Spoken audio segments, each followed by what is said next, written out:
ons kook. Kom kook saam met my varkpote. Kyk jy my om Joyce, varkpote, skenkels op die witlyn. Ek is bitter moeg. George het my heeltemal moeg, maar we moving forward. Ek is nou vir 'n lekker pot. So ek gaan nie nou dat my moeg het my agterhou nie. Ek gaan nou hierdie pot kook. Ek gaan hom nou pak doen. Op die witlyn. En dis hoe het lyk my om Joyce. Op die witlyn ons gaan pad se kant toe kom. My om Joyce. Daar is my varkvoete binnekant.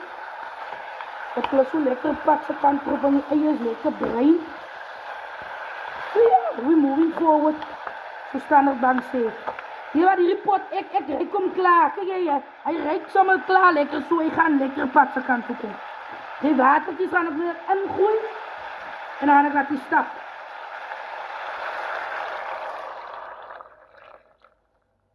Dit is varkbene, varkvoete so, hy kort redelijk water. Want dat is ook maar thuiszaak die.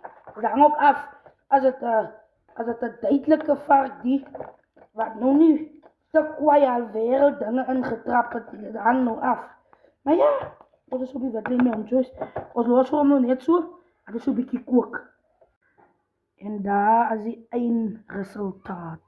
Kom aan Ziekels, neem my varkpot is op die witlyn. Nee, een dink ek het hom vastgetrek.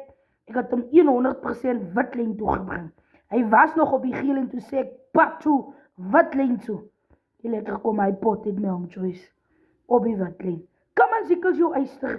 Julle met 'n geseënde dag het met hom Joyce, blend julle baan en alles wat mooi is.